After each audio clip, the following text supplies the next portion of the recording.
हमारे एक पंडित जी हैं और हमारे घर में एक बार यज्ञ हो रहा था। हम सब हवन कुंड के आसपास बैठे थे और वो तैयारी कर रहे थे। लकड़ियां जो आई थी वो बीन बीन के डाल रहे थे और वो हमको यज्ञ का मतलब समझाने लगे। मुझे बड़ा खूबसूरत लगा कि उन्होंने बताया कि यज्ञ का मतलब सिर्फ ये नहीं है कि हम एक अग्नि के या हवन कुंड के चारों ओर बैठकर उसमें आहुति दें। यज्ञ का मतलब इससे बहुत बड़ा है। और फिर उन्होंने अपने जीवन से एक किस्सा सुनाया। पंडित जी का जो बेटा है उसकी पढ़ाई के लिए पंडित जी को एक छोटी सी मेज चाहिए थी, लेकिन जो बाजार में मिल रही थी वो बहुत महंगी थी। बहुत जगह ढूंढा उन्होंने, कई जगह गए। आमदनी इतनी नहीं रही होगी कि वो उनको खरीद पाते, अफोर्ड कर पाते। इस पशोपेश में थे कि क्या करें। बच्चे की पढ़ाई पर भी असर हो रहा था, ठीक से पढ़ नहीं पाता था, एकदम झुक के जमीन पे कॉपी को रख के लिखता था, गर्दन में दर्द हो जाती थी। तो एक दिन किसी ने उनको बताया कि एक कोई दुकान है जो एक व्यक्ति चलाता है, जहां शायद ऐसी मेज उनको सस्ते दाम में मिल जाएगी। वो ढूंढते ढूंढते उस दुकान में पहुंच गए और सचमुच मेज वैसी ही जैसी वो और जगह देख रहे थे, ढूंढ रहे थे, मोलभाव कर रहे थे, नहीं ले पा रहे थे, वैसी ही मेज उनको आधे दामों में उस दुकान पे मिल गई। उन्होंने ले ली और चलते चलते दुकानदार से पूछा कि यही मेज और जगह काफी महंगी मिल रही है, तो आप इतने कम दामों में क्यों दे रहे हैं?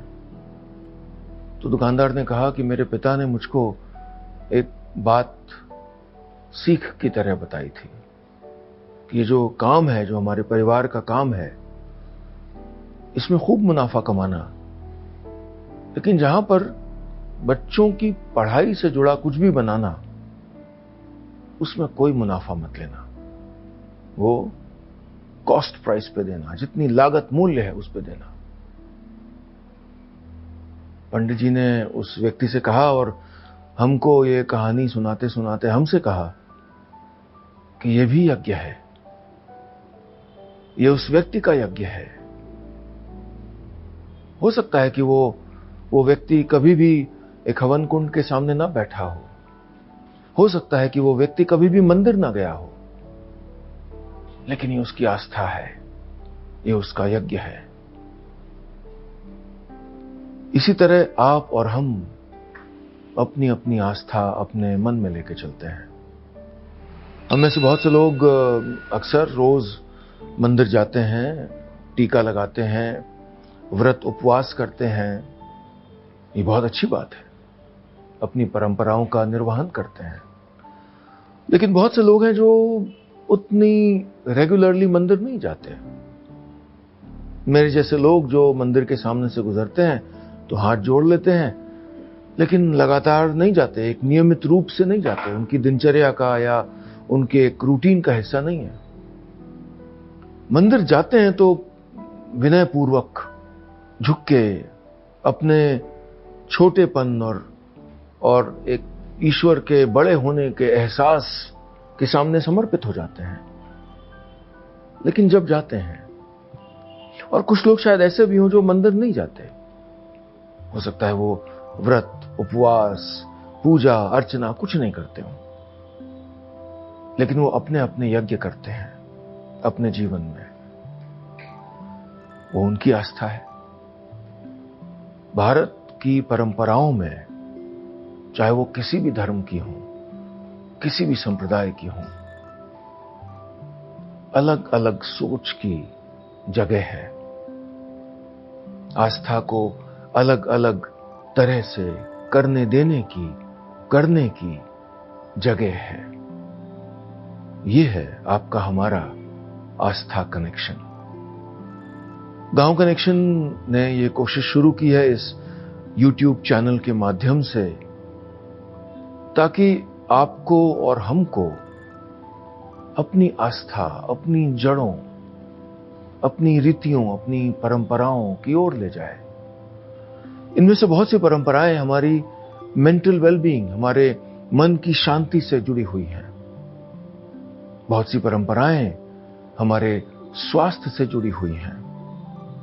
हम जो खाते हैं, हम जो जिस तरह के परिवेश में रहते हैं या जो व्रत करते हैं, अब तो न्यूट्रिशनिस्ट्स कहते हैं कि हमको व्रत करना चाहिए। अब इंटरमिटेंट फास्टिंग की बात होती है। अब सूर्यास्त से पहले दिन का आखिरी भोजन खा लेने की बात होती है। और भारत की बहुत से संप्रदायों में, धर्मों में ये सारी बातें कही गई हैं, हजारों साल पहले कही गई हैं, जो आज साइंस कह रहा है। जरूरी नहीं कि सारी परंपराएं आज की साइंस से मेल खाती हों। ऐसा हो सकता है कि ऐसी बहुत सी बातें हैं जो उस वक्त कही गई, उस समय के समय, काल, वातावरण के हिसाब से कही गई। हो सकता है उनमें कुछ बदलाव की जरूरत हो, उनको नए तरीके से, नए समय के हिसाब से ढालने की जरूरत हो। वो करेंगे हम। आंखें मूंद के किसी भी चीज का पालन मत करिए, लेकिन आंखें मूंद कर विरोध भी नहीं करना है हर चीज का। हमारी आस्था ऐसी ही एक खूबसूरत धरोहर है। तो ये YouTube चैनल ये कोशिश करेगा कि आप तक हमारी आस्था के अलग अलग परिवेश, अलग अलग कलेवर, अलग अलग रंग पहुंचाए, आपको हमारी, आपकी जड़ों से दोबारा जोड़े और गहराई से जोड़े और बनाए हमारा आस्था कनेक्शन। क्योंकि आप और हम यूं तो रोज ही बनाते हैं साथ साथ हमारा गांव कनेक्शन।